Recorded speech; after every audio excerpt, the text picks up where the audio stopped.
Good afternoon. We are on the sidelines of the Captive Power series being organized by the Independent Power Producers Association of India here in Bhubaneswar on the 16th of September 2009. And with me is Shri V.K. Sood, who is the Managing Director of NESCO, WESCO, and a Director on the board of SouthCo here in Orissa.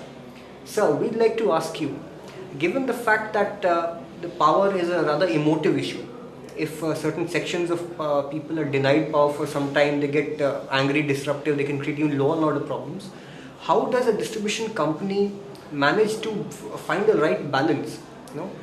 Ensure that there is load shedding only in certain areas and manageable load shedding, and people understand that indeed power is there can be power shortfall. Even Orissa, which is a surplus state, is gone into deficit and might be in deficit for another couple of years. What are the challenges that you have in dealing with the public? You rightly said Orissa was surplus in power till about the last year. Not that the Orissa government planned for or Orissa authorities planned for surplus power. No, it's a misconcept. It's a misnomer. The fact remains is we as in Orissa never planned for surpluses. It became surplus because the loads could not develop for a variety of reasons. We'll not get into reasons. And that made the state surplus in power. Right? It was not meeting the demands because of the non-development of the load. That's part. Anyway, the fact also remains, which you said, that the last year we started facing shortages. During this summer, the government of Orissa and regulatory commission put together, they directed that there should be load shedding to the extent of 50% of the contract demand. So where industry is concerned, 50%. Right? It was obviously a populist measure in the sense that immediately after elections, they just could not afford to offend the domestic consumers. Therefore, they restricted the load shedding confined it to the industry part of it. In the process, we lost revenue. In the process, the distribution company lost that extra money, which is a subsidizing consumer like industry, commercial. They do it for the commercial domestic consumer. Those are the implication part. So, your question, will that lost money be made good by the government? No, it will not be. So it's a permanent loss. It's a loss. It's a loss. Now, it's not something which you can make it up by additional loads. But I don't have to meet.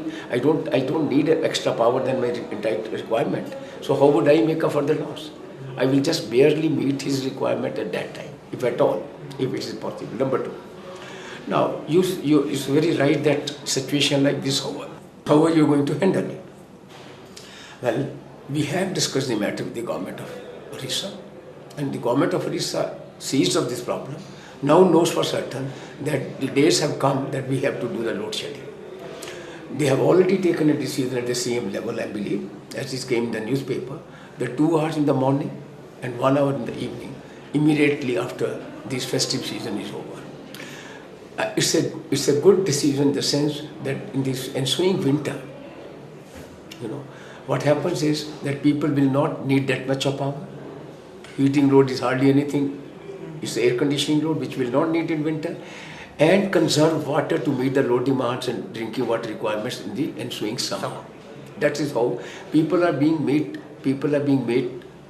to understand that we need to conserve water, we need to have the load shedding, which we have never seen in the past. Now we have no options till the next 2 years when additional power capacity shall be available. Right. And number two, the short-term measures, the government also perhaps now understands that yes, that's our view to the government. We have written to the government also that look, there is a lot of pilferage of power.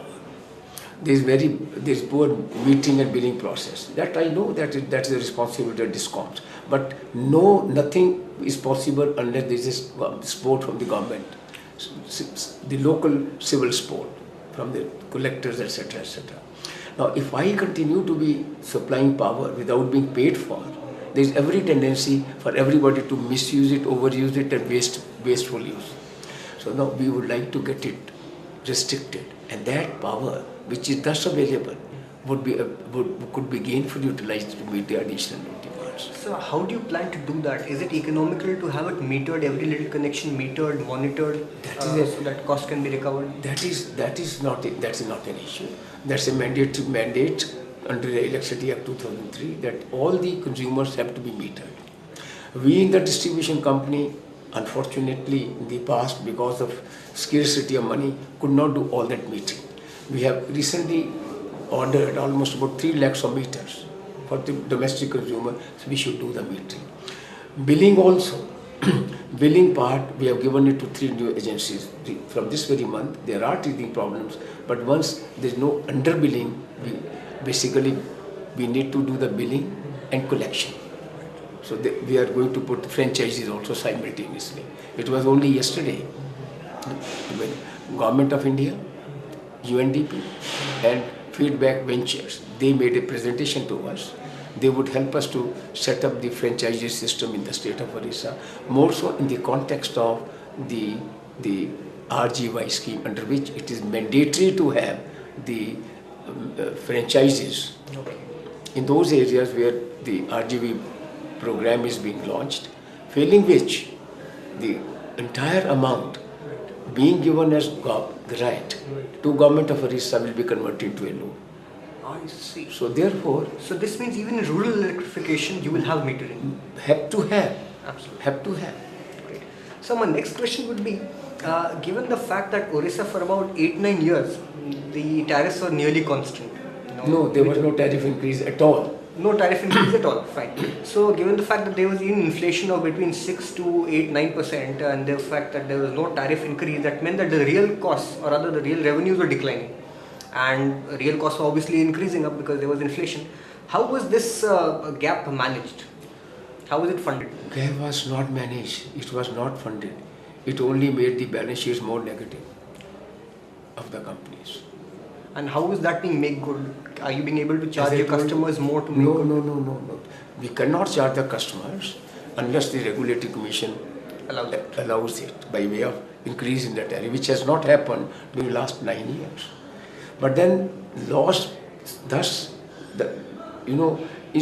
gets reflected in the balance sheets by way of a negativity. That's all.